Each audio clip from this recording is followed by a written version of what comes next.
राधे राधे दोस्तों, आपका हमारे चैनल में स्वागत है। आज हम बात करेंगे कृष्ण पक्ष की एकादशी के बारे में। इस व्रत के महात्म्य में नारद जी ने श्राद्ध और पितरों को विष्णु धाम पहुंचाने वाले इस व्रत के बारे में बताया है। कहा जाता है कि इस दिन व्रत करने और श्रवण करने से पितर तृप्त होकर भगवान के धाम को जाते हैं। एकादशी के व्रत का बहुत ही महत्व है। ये पितृपक्ष में पड़ने वाला बहुत ही पुण्य वाला व्रत है। इस व्रत के बारे में बहुत सारी विधाएं हैं। धर्मराज युधिष्ठिर कहने लगे कि हे भगवान, अश्विन कृष्ण एकादशी का क्या नाम है, इसकी विधि तथा फल क्या है, सो कृपा करके कहिए।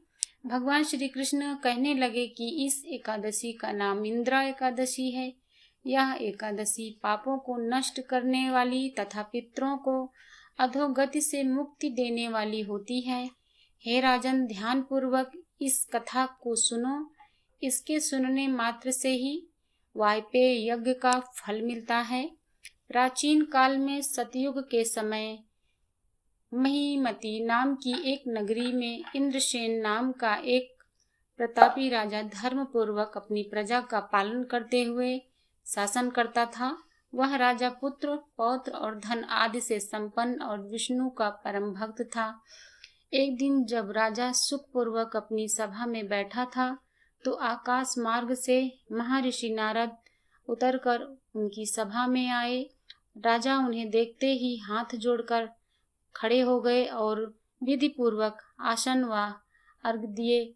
सुख से बैठकर मुनि ने राजा से पूछा कि हे राजन, आपके सातों अंग कुशल पूर्वक तो हैं, तुम्हारी बुद्धि धर्म में और तुम्हारा मन विष्णु भक्ति में तो रहता है। देवर्षि नारद की ऐसी बातें सुनकर राजा ने कहा, हे महर्षि, आपकी कृपा से मेरे राज्य में सब कुशल है तथा मेरे यहाँ यज्ञ कामादि सुकृत हो रहे हैं। आप कृपा करके अपने आगमन का कारण कहिए। तब ऋषि कहने लगे कि हे राजन, आप आश्चर्य देने वाले मेरे वचनों को सुनो। मैं एक समय ब्रह्मलोक से यमलोक को गया। वहाँ श्रद्धापूर्वक यमराज से पूजित होकर मैंने धर्मशील और सत्यवान धर्मराज की प्रशंसा की। उसी यमराज की सभा में महान ज्ञानी और धर्मात्मा तुम्हारे पिता को एकादशी का व्रत भंग होने के कारण देखा। उन्होंने संदेशा दिया, सो मैं तुम्हें कहता हूँ। उन्होंने कहा कि पूर्व जन्म में कोई विघ्न हो जाने के कारण मैं यमराज के निकट रह रहा हूँ। सो हे पुत्र, यदि तुम आश्विन कृष्ण इंद्रा एकादशी का व्रत मेरे निमित्त करो तो मुझे स्वर्ग की प्राप्ति हो सकती है। इतना सुनकर राजा कहने लगा कि हे महर्षि, आप इस व्रत की विधि मुझसे कहिए। नारद जी कहने लगे, आश्विन माह की कृष्ण पक्ष की दशमी के दिन प्रातः काल श्रद्धा पूर्वक स्नान आदि से निवृत्त होकर पुनः दोपहर को नदी आदि में जाकर स्नान करें। फिर श्रद्धा पूर्वक पितरों का श्राद्ध करें और एक बार भोजन करें।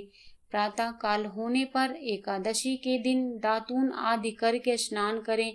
फिर व्रत के नियमों को भक्ति पूर्वक ग्रहण करता हुआ प्रतिज्ञा करें कि मैं आज संपूर्ण भोगों को त्याग कर निराहार एकादशी का व्रत करूंगा। हे अच्युत, हे पुंडकारिक्ष, मैं आपकी शरण हूँ, आप मेरी रक्षा कीजिए। इस प्रकार नियम पूर्वक शालिग्राम की मूर्ति के आगे विधि पूर्वक श्राद्ध करके योग्य ब्राह्मणों को फलाहार का भोजन कराएं और दक्षिणा दें। पितरों के श्राद्ध से जो बच जाए उसको सूंघ कर गौ को दे तथा धूप, दीप, गंध, पुष्प, नैवेद्य आदि सब सामग्री से ऋषिकेश भगवान का पूजन करें। रात में भगवान के निकट जागरण करें। इसके पश्चात द्वादशी के दिन प्रातः काल होने पर भगवान का पूजन करके ब्राह्मणों को भोजन कराएं। भाई बंधु, स्त्री और पुत्र सहित आप भी मौन होकर भोजन करें। नारद जी कहने लगे कि हे राजन, इस विधि से यदि तुम आलस्य रहित होकर इस एकादशी का व्रत करोगे तो तुम्हारे पिता अवश्य ही स्वर्ग लोक को जाएंगे। इतना कहकर नारद जी अंतर्ध्यान हो गए। नारद जी के कथानुसार राजा द्वारा अपने बांधुओं तथा दासों सहित व्रत करने से आकाश से पुष्पा वर्षा हुई और उस राजा का पिता गरुड़ पर चढ़कर विष्णु लोक को गया। राजा इंद्रसेन भी एकादशी के व्रत के प्रभाव से निष्कंठ राज्य करके अंत में अपने पुत्र को सिंहासन पर बैठाकर स्वर्ग लोक को गए। हे युधिष्ठिर, यह इंद्रा एकादशी के व्रत का महात्म्य मैंने तुम्हें कहा। इसके पढ़ने और सुनने से मनुष्य सब पापों से छूट जाते हैं और सब प्रकार के भोगों को भोग कर बैकुंठ को प्राप्त होते हैं। इसलिए इस दिन एकादशी का व्रत करना अति शुभ माना जाता है।